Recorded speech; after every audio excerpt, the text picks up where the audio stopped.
नमस्कार मित्रों, अमेरिका के जंगलों में भीषण आग लगी हुई है इस समय पे। आप यहाँ मैप में देख पा रहे हैं। ये पूरा इलाका जो लॉस एंजलिस का एरिया है अमेरिका का, वो पूरा आग की चपेट में अभी झुलस रहा है। क्या कारण है, किस वजह से आग लगी है, क्या कारण होते हैं, प्राकृतिक मानव निर्मित, ये सारी बातें करेंगे इस वीडियो के अंदर। और देखेंगे कि इस भीषणता को बॉलीवुड स्टार्स जितने भी हैं वो सारे इन जगहों को छोड़ के भाग रहे हैं। बहुत ज़्यादा नुकसान हुआ है माली तौर पे अगर हम कहें अमेरिका को। ये आप तस्वीरों में देख पा रहे हैं कितनी भीषण आग है। धू धू करके यहाँ पे घर जल रहे हैं। खबर को फायर फाइटर्स ने हालांकि पूरी अपनी जान झोंकी हुई है, वहाँ पे फायर डिपार्टमेंट लगा हुआ है, फिर भी आग पे अभी काबू नहीं पाया जा सका है। देखिए, अमेरिका का दक्षिणी कैलिफोर्निया है जिसमें लॉस एंजलिस आप जानते ही होंगे, ठीक है। तो वहाँ पे लॉस एंजलिस के जो जंगल हैं वहाँ पे आग लगी है। जंगल की ये आग जो है ये धीरे धीरे अब जंगल से होते हुए शहर में पहुँच गई। और जो वहाँ पे हॉलीवुड हिल्स हैं, जिसको आप जैसे भारत में बॉलीवुड है, यहाँ पे तमाम फिल्में बनती हैं, इसी तरीके से आपने हॉलीवुड का नाम सुना ही होगा, जहाँ पे सारी तमाम जो हॉलीवुड की फिल्में हैं वो बनती हैं। और इसी जगह में, इसी शहर में खूब सारे आलीशान घर हैं, बड़े बड़े सेलिब्रिटीज़, हॉलीवुड स्टार्स यहाँ पे रहते हैं। और उन सबको भी अब यहाँ से माइग्रेट होना पड़ा है। क्या कारण बताया जा रहा है कि आग ये कैसे फैली होगी? तो जो कूड़ा करकट है वहाँ पे, जो सूखे पत्ते होंगे, सूखा कचरा था, उसके कारण बताया जा रहा है कि ये आग आगे प्रसारित हुई है, कि जंगल से निकलती हुई ये शहर तक आ गई है। या क्यों लगी, अभी तक इसका प्रामाणिक कारण ज्ञात नहीं है। हालांकि जो मीडिया रिपोर्ट्स हैं उसमें काफ़ी हद तक जो कारण है वो बताए जा रहे हैं। जैसे बीबीसी में जो प्रकाशित खबर है उसके अनुसार तेज हवाएं चल रही हैं और वर्षा इस समय जो है वो कम हो रही है, हो नहीं रही है। तो ये दो प्रमुख कारण हैं आग के फैलाव के।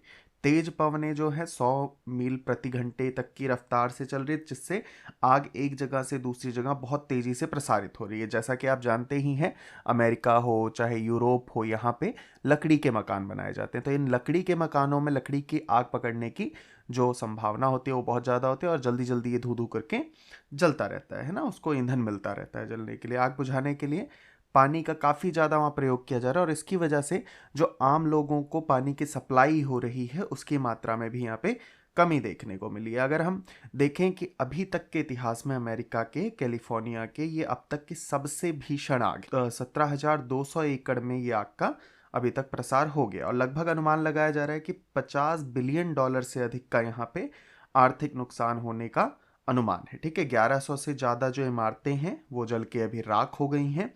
1 लाख से ज़्यादा जो लोग हैं वो अभी खाली करने का उन्होंने प्रशासन ने उनको आदेश दिया है कि आप अपने घरों को यहाँ से छोड़िए और विस्थापित होइए, दूसरी जगह जाइए, ठीक है।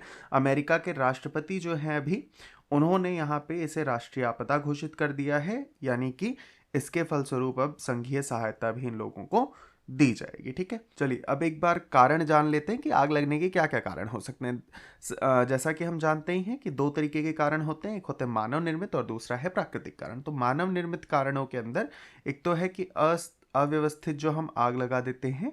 अभी जैसे यहाँ पे ही है, सर्दियों का मौसम चल रहा है, तो आप कहीं भी अलाव जला लेते हैं, सेकना शुरू कर देते हैं, पर हमें ध्यान ये रखना चाहिए कि वो अलाव किसी भी तरीके से आग ना पकड़ने पाए, है ना। तो इसको एक कारण माना जा सकता है, मानव जनित कारण मान सकते हैं। धूम्रपान से कई बार आग लग जाती है कई जगहों में। खेतों में जो जलाने की तकनीकें हैं, जैसे पराली वगैरह जलाई जाती है, तो उसमें कई बार एक खेत से दूसरे खेत में और आसपास में अगर घर वगैरह हैं, रिहायशी इलाके, तो वहाँ भी आग फैलने का खतरा रहता है। जब जंगलों में नए निर्माण या सड़कों का कार्य चल रहा होता है, तो उसमें भी क्योंकि आग वगैरह को यूज़ किया जाता है, चाहे टारकोल हो उसको पिघलाने के लिए या बाकी चीज़ों के लिए, तो उससे भी आग लगने का खतरा बना रहता है। अगर हम प्राकृतिक कारणों की बात करें, तो कहीं पे आकस्मिक अगर बिजली गिर जाती है, और वो बिजली जहाँ गिरी वहाँ आसपास अगर ऐसा कुछ ईंधन है कि सूखे पत्ते हैं, लकड़ियाँ आदि हैं, या जंगल में ही बिजली गिर गई जहाँ सूखे पेड़ हैं, तो फिर आग फैलने का खतरा बहुत ज़्यादा रहता है। पेड़ों की सूखी पत्तियों के मध्य जब घर्षण उत्पन्न होता है, कि बहुत तेज हवाएं चल रही हैं जंगल में, या आपस में लकड़ियाँ भी जो है टकराती हैं, घर्षण पैदा करती हैं, तो उसकी वजह से भी जंगलों में अक्सर आग लग जाती है। जैसा कि हमने अभी पिछले ही वर्ष में ये ऑस्ट्रेलिया के अंदर भीषण आग देखी थी, जिसमें काफ़ी ज़्यादा वहाँ पे जो वन्यजीव थे वो उससे प्रभावित हुए थे। तापमान में वृद्धि होना, ये भी एक कारण है इसका। नकारात्मक प्रभावों की हम बात करें तो जैव विविधता को एक तो सबसे पहले हानि पहुंचती है, जैसे ऑस्ट्रेलिया के केस में था, यहाँ पे भी है, ठीक है। प्रदूषण की समस्या में वृद्धि होती ही है कि जो भी ऐसी प्रदूषक गैसें हैं वो इससे निकलेंगी। साथ में मृदा की जो उर्वरता है उसमें कमी आती है। ऐसा क्यों होता है? क्योंकि जो मृदा की परत है वहाँ पे माइक्रोब्स होते हैं काफ़ी सारे। जब ये टेम्परेचर बढ़ जाता है, जब आग लगेगी तो सरफेस का टेम्परेचर हाई हो जाएगा, उसकी वजह से मान लीजिए सॉइल है तो सरफेस का टेम्परेचर हाई हुआ, यहाँ पे अब छोटे छोटे माइक्रोब्स होते हैं, ये माइक्रोब्स इस गर्मी के कारण नष्ट हो जाएंगे, तो इस वजह से उर्वरा क्षमता जो होती है, उर्वरता होती है, वो कम हो जाती है। वैश्विक तापन में सहायक गैसों का जो उत्सर्जन है वो बढ़ जाएगा, गैसें रिलीज होंगी, तो उसकी वजह से वैश्विक तापन में भी वृद्धि होगी, ठीक है।